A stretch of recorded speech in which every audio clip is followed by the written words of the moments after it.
Learn anything, anytime, anywhere education. Witchcollege.co.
a hand-carved natural quartz crystal ball made into a necklace for divination on the go. Crystal balls have been used for centuries in healing and cleansing rituals, as well as for divination. The sphere represents infinity and the circle of life. While a wand uses focused energy, the crystal ball sends out energy in all directions. This makes it a great resource for discovering the complete circumstances surrounding a question.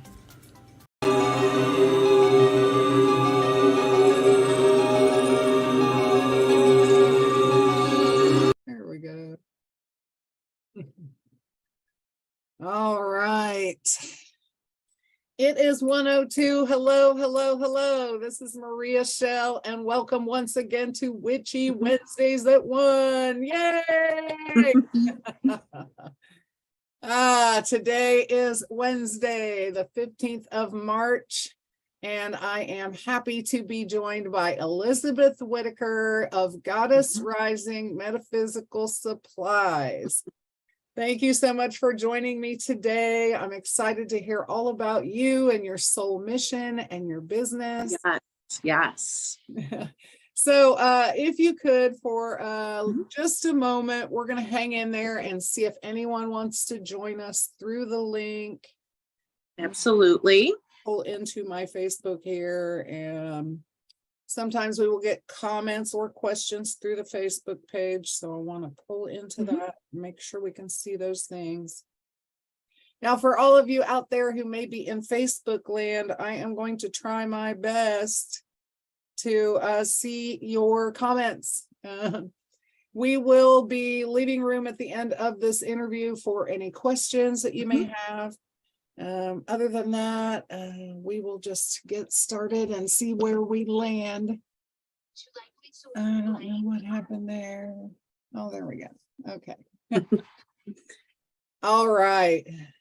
Just another 2 minutes or so, and we'll get started here at 5 after. Perfect.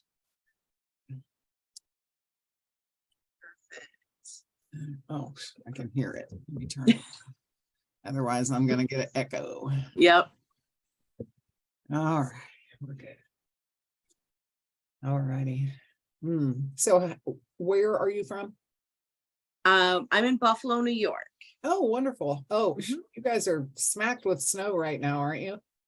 So we actually didn't get it too bad here for this one, go around. All right. It actually missed us. So I know you guys have been just getting slaughtered this year. oh my gosh. Hey. Yeah.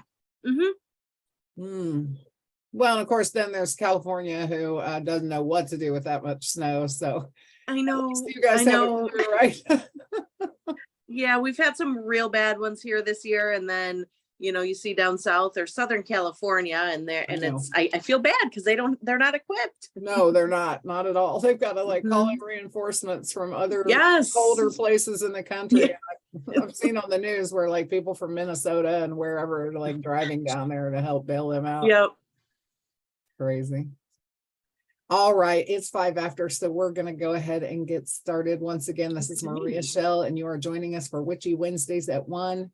And today we are joined by Elizabeth Whitacre of Goddess Rising Metaphysical Supplies.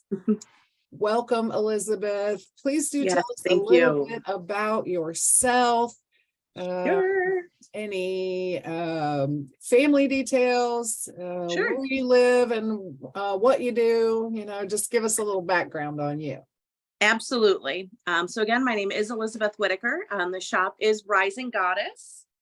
And we are working on a Goddess Rising Fest for later this summer, early fall. So that's exciting.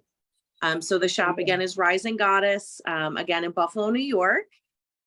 So we are cold, snowy, dreary most of the year. And then we have 2 months of really beautiful weather. They're not all together, right? But we have about 2 months. I am a life coach and tarot reader and spell consultant. So and the shop manager. So I wear many hats at the shop. Yes. I also do have a day job. I'm a training professional. And family and hobbies. I would say most of my hobbies right now are kind of woven into shop life. Yes. I do live at I've been there, done that. Still doing it. Yes. Yeah. Most of my workshop has actually moved into the shop, so I do most of my creating there. Oh, good. I live with 2 cats. I do have a partner. We've been together it'll be going on 5 years this summer, so that's pretty incredible. He is amazingly supportive. Wonderful. Doesn't quite understand it, but is absolutely happy if I'm happy. So could not be more thankful for that. again, education. So I am a trained and certified life coach. I also hold a bachelor's in HR management, and I have, again, worn pretty much every hat in the HR realm. Sure. So that really kind of helps with the admin and the business part of it. Right. But my sole mission truly for the shop is to create an inclusive space for people that don't feel like they have found their space yet. And that can be a very wide range of people. And we find we don't really have your like ideal customer, right? Right. Our ideal customer is someone that's looking for like a comfort zone, someone looking for a comfortable spot to come in, to shop, to learn, and to also create. That sounds wonderful. I know a lot of people, especially those who are just placing their feet on the path, feel a little bit outside of normal, what we might call normal society, and aren't quite sure where to find their people. So yes, so we have a lot of people coming into the craft, into healings, into their healing centers, spiritual paths, and we also have people that have not found a place within other communities, within other shops, within other traditions. So we're kind of the we're like the island of misfit witches a little bit. I'm not sure I ever met a well-fit witch. Yes. A little bit about what we do is outside of the box of what is considered normal or traditional, but that is in fact the sweet spot of it, right? Absolutely. Because if what were normal or traditional was working great for us, we wouldn't need an alternative. Yes. Very well put. I like that. So tell me a little bit about how you first found yourself on this path, and maybe if you had any particular moments that stood out to you as kind of that, yes, this is really a thing. Absolutely. Yeah. So I've been reading tarot since high school. Kind of on and off, in and out. I've been, we'll say, a practitioner or studied the occult, all occult and all esoteric for my pretty much entire life. About 6-7 years ago, I really started to deepen my study in the tarot. Really got down different like Jungian rabbit holes with archetypes in the tarot, and then I decided to get into life coaching. So I really thought that I was going to have a life coaching practice, and tarot kept popping up. And any of my clients that I would see would ask to have a reading, or people would come to me, oh, so-and-so told me you do really good readings. It really resonated with them. So I had an office rented, and I thought, this is going to be, my office where I see clients. And it did. It was. Right. But it really ended up being more life coaching, or more tarot than life coaching, right, which was a very interesting turn, because I don't think if I had said I'm going to be a professional tarot reader, yeah, sure, right, I don't know that my journey would have looked the same. But since I started as a tarot reader, got the coaching background, and the cards just seem to be, because I life coach every single time I do a reading. Absolutely. Right. If it's 5 minutes, if it's an hour, I'm coaching you. And it really seemed to be a modality that people related to, because it's visual. So we can see the path, we can see the obstacles, and we can see the way around. So that's really what worked for me, was having that visual storyline. while I coached. So I did have a personal office right up until COVID, and then of course pivot, right? Yes. So so I did, let that go, and I was working out of Rising Goddess as well. I was seeing tarot clients there as well, Sure. and I was there for walk-ins a couple days a week. And then after shutdown, after I didn't have my office space, and she was like, well, Tina, the owner, suggested I could start seeing all of my clients there. She had a reading room. It was great. And I said, perfect. Yeah. Wonderful. So I started spending more time there. And what happens when I spend more time anywhere, I tend to get a little like, okay, what can we fix? What is your vision and how can we achieve that? Right. So I started becoming more involved in the, every aspect of the shop, and eventually kind of took over the admin and manager side of it. Okay. And that's kind of where we are now. So it was, again, I don't think I could have forged this path. I manifested this path. Yeah. And that's absolutely. really, was really one of the moments that I really felt powerful. And, not only did I create a practice, but now I have this container for this practice, and it's mutually beneficial. I can do some of the things that, some of the business stuff that I've been trained on. Right. And Tina can focus on the customer relations and those things that, her background, Sure. that her background really prepared her for. So it's really an amazing partnership that I don't think either one of us could have decided to create. Right. Yeah. Often, what it is that we envision as our way to a destination, goal, or desire, right? It's like, okay, I can see clearly the path of least resistance to the whatever. Spirit has its own idea, I think, sometimes about how we get there. Absolutely. Absolutely. And about granting our desires in so much bigger and better a way than we could have with our human mind conceptualized in any given moment, right? Yeah, if I would have told someone, hey, I'm going to find a shop that, needs a little bit of help recognizing its vision, the owner is going to completely, be on board with it. And I'm going to be able to take over, the operation side of it and event planning and all of that. If someone said, you're going to walk into a shop and find yourself running it, basically, I would have said, that's absolutely bonkers, never going to happen. Right.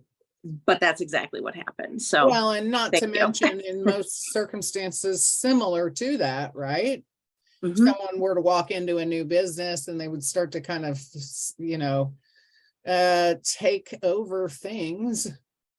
Not all owners would be real appreciative of that mentality. Like, who are you? And I'm the one who, this is my business and I have a plan, and there would be a battle of egos there, right? But that's not what you discovered at all. No. Because each of you was a puzzle piece of a picture, right? And only spirit can create these tapestries. Yeah. So she had the vision, and I had the pieces to all of the little pieces to put together to get there. So yeah, absolutely. What sort of people in the spiritual community inspire you? And what's your sort of focus in personal education and training right now? So people that really inspire me, and they're kind of all over the board with how they choose to kind of exhibit how they work with spirit. So I am inspired by Benabel Wen is one of my favorites. She is a tarot, she's a deck creator, she's a reader. Her website is just an encyclopedic knowledge of all things I Ching, tarot, all sorts of stuff. Oh, So beautiful. while I do read intuitively and I, rely greatly on intuition, I also love learning and learning from different viewpoints.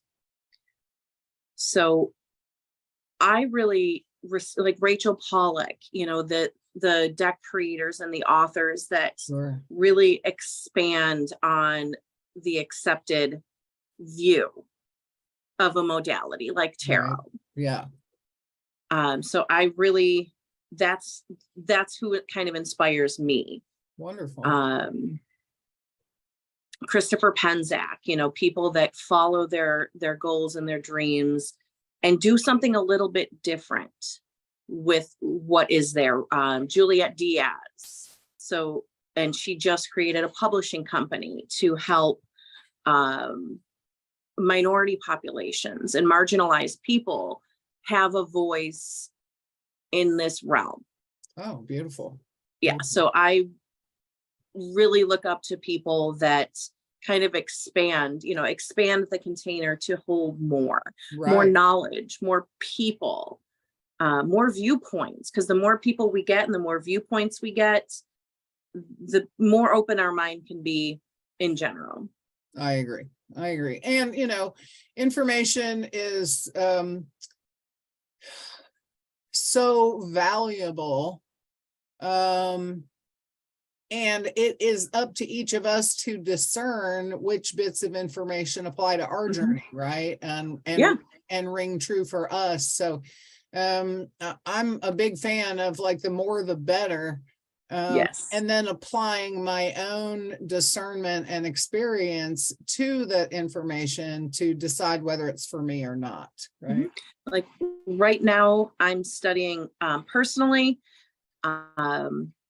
all sorts of things. So I'm studying kind of death, dying, and spirituality. Right.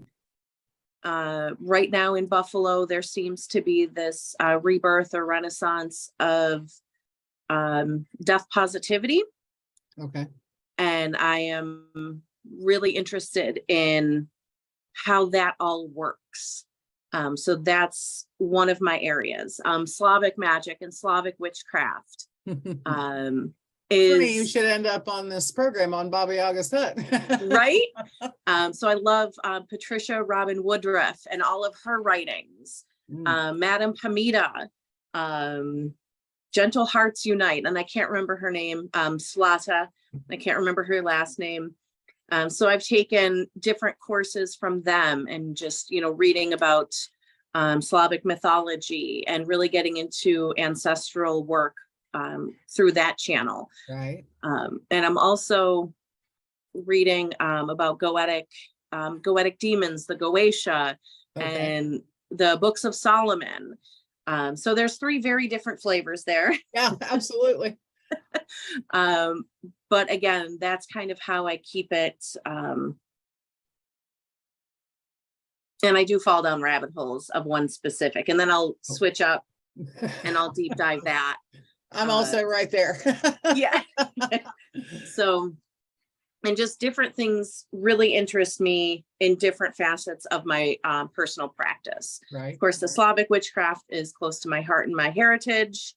The Goetic demons and working with the Goetia fall in line with how I feel about like ritual magic and, how to work in, again, rituals, sigils, different, all of those like really like picky steps. Yeah.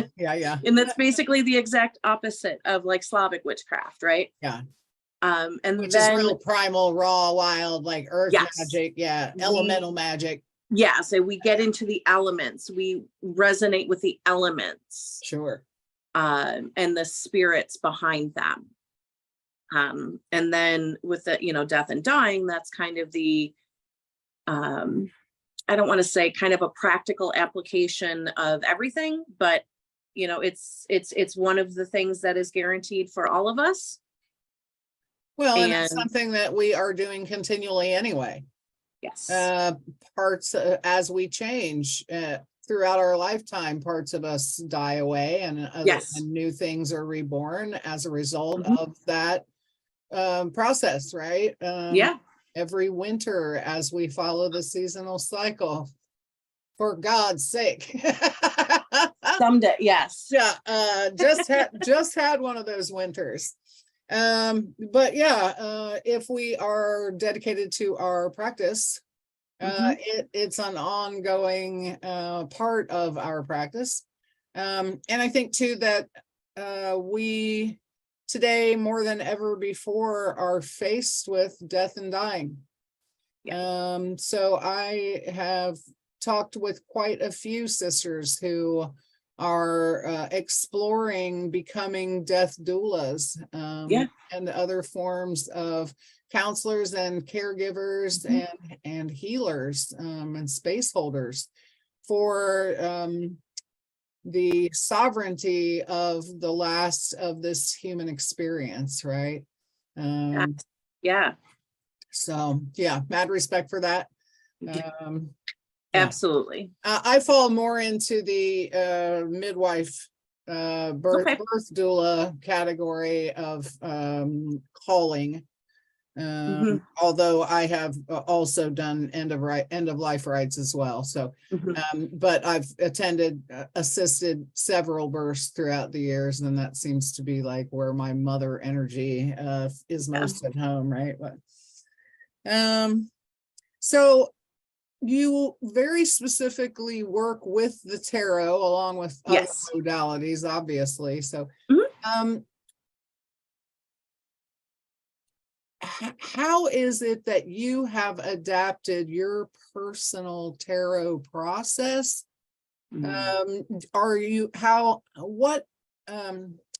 than traditional tarot readings, which anybody would kind of cursorily recognize, right? Are there any other ways in which you are utilizing the tarot as a magical tool? I use tarot in spell work. Okay.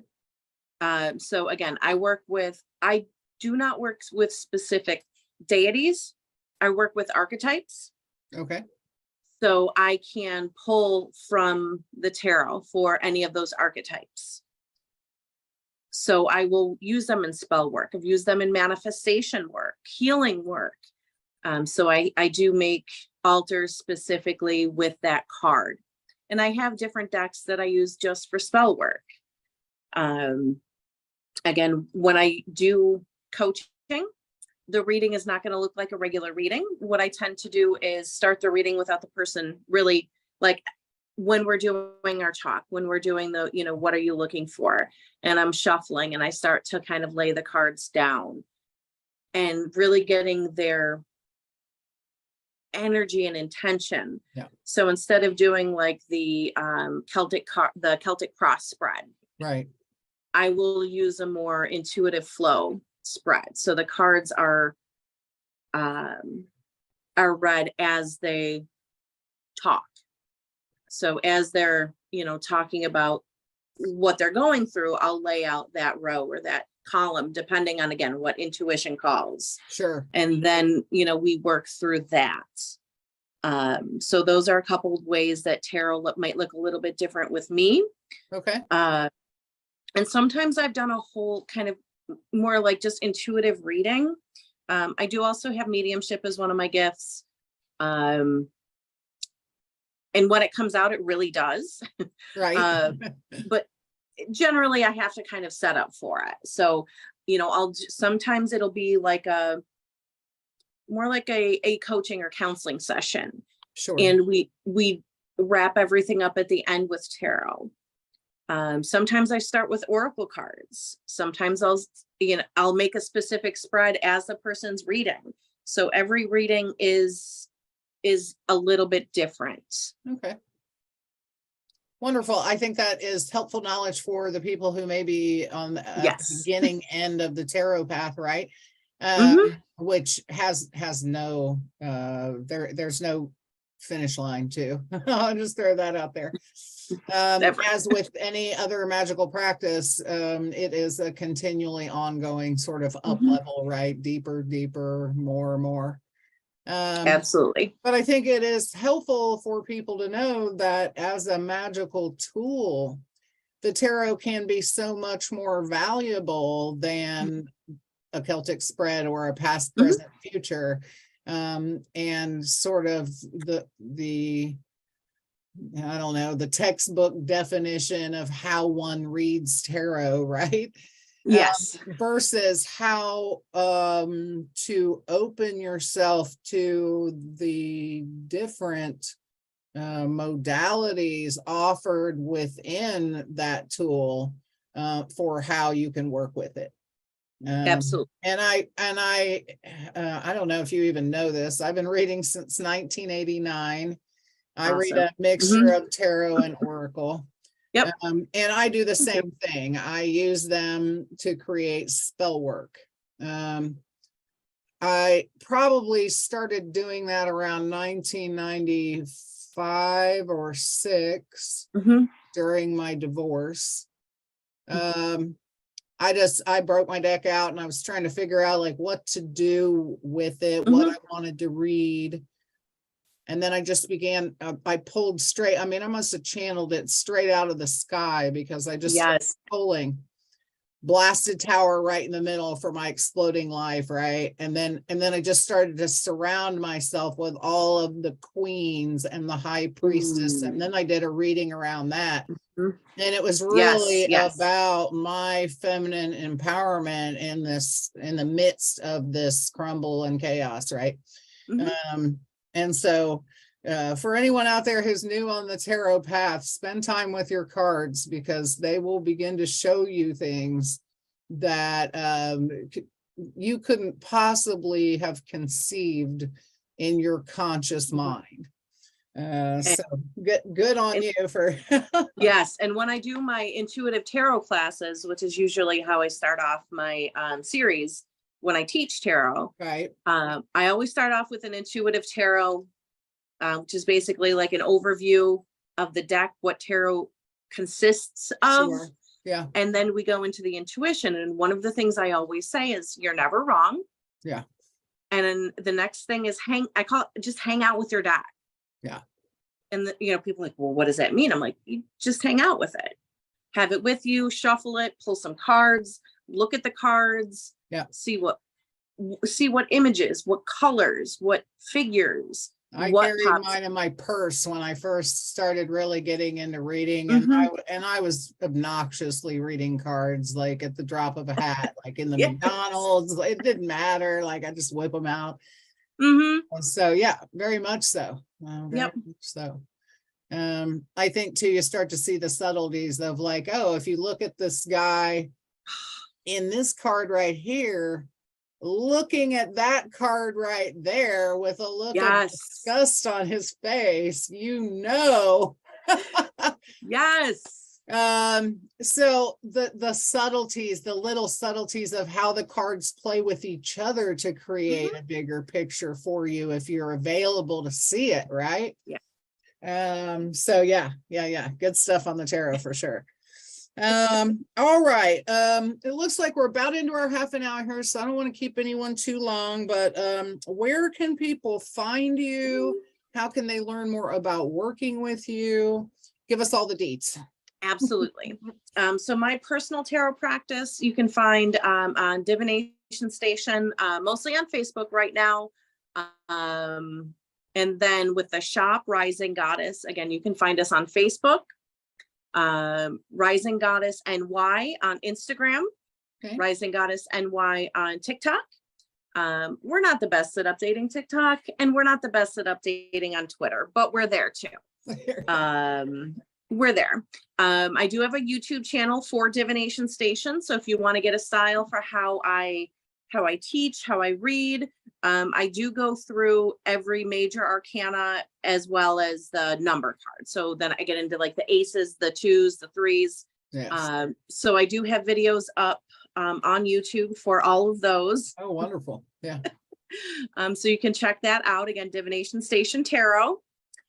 And Rising Goddess, if you do follow us on Instagram or Facebook, we also do live sales. We do live card readings. Really looking to get back into that live and interactive space a little bit more. We got a lot of business stuff done and out of the way, so now we Right. can focus a little bit more on the lives. Yeah. Again, we do like live sales when we get new crystals in. I love crystals. I love specimens. I love rocks. So I get real hyped when I talk about rocks. Yeah. And you can always watch any of our lives again, you know, like on Baba Yaga's Hut, you can watch Yeah. any of our previous lives. risinggoddessny.com Wonderful. that's where you can mostly shop. But I am shifting to get our readers on there as well, and really looking to add a blog space there as well. So right now it's primarily what we have in the shop, and we specialize in apothecary items, ritual items, altar items, and then of course books and decks and jewelry and Sure. all that. So All the good witchy stuff. all the good witchy stuff. Well, So that's Rising Goddess. wonderful. Yeah. Yeah, actually this morning, just so you're aware, and everyone out there is aware, this morning I was doing the research on how to start your own YouTube channel, because I have been banking all of these recordings since the first of the year when I started this. And I got about 10 of them in the archive now. So I've been waiting till I had 10 or 12 that I could give myself a head start with on a weekly podcast, right? So yeah, I'm actually hoping to get that up within the next week or so, get the first episode on there. And so eventually this one will appear on this as well, maybe Perfect. like 10 or 12 weeks down the road. But when yours is coming, I will definitely let you know so that you can share that on your social. Yeah, absolutely. Cool. All right. Is there anything that you would like to talk about that we haven't covered here yet? I think that should cover it. Oh, and we also, if you do follow us, you're also going to see pictures of our shop cat, Trixie. Oh, wonderful. So I would be remiss to not mention Trixie. Again, could not have chosen a better cat. She manifested herself for us. Yeah. So I think, tarot, now that we are in the age of Aquarius, and we've really been feeling ourselves come through the birth canal on that, right? As a species. Yeah. I think more and more people are going to begin to notice these signs, symbols, and synchronicities occurring in their lives if they are open to receiving it. And a message that came through in a reading last week was just that. I said, look for your signs, but think ahead of what you might want that sign to be. I said, if I see, if I look at every goose that crosses my path as a sign, then, I'm going to end up with goose poop on my shoe. Exactly. So it's discerning. Yes. It's discerning the signs. And hey, if I see a hawk as I'm making this decision, if I see a hawk flying, then I know I'm on the right path. Yes. It's recognizing the signs for what they are. Yeah. Not ignoring them, but also, not looking and having, again, sovereignty and our own confidence and our intuition to know what's a sign and what isn't. Yeah, absolutely. I am, just so I can relate with you a bit there. For all fall, I was seeing a murder of crows behind my workplace. And the closer that we got to sewing and our shadow work, there were more of them. So it started as 5.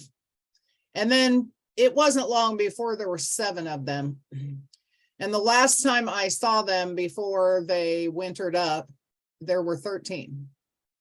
And I knew it was coming. So yeah, and my drive to work is my quiet time. It is like I don't have the radio on. I am receiving my downloads and inspirations as I'm kind of driving that same route on autopilot every day, right? And I've been doing Yes. this for years. As I wrote my book, I received a lot of those downloads as I was on the highway going to work super early in the morning when no one else was there, right? Yes. Same. But because that's one of those things, like one of those signs and synchronicities, like every day as I'd finish that time of downloading and scripting and being in that magical and energy, right? I would pull into work and park my car, and then I would look up, and there those crows would be in the trees over my head. So yeah, it's something. All right. Well, thank you so much, Elizabeth. Thank for you. joining me today. I really appreciate it. Remember, everyone, to look below in the comments where you will find links to Elizabeth's social, to her website. Once again, we appreciate you following us here. Thank you. Until next week, when I think maybe it's going to be little old me talking about Ostara energy and the seeds that we are planting for spring.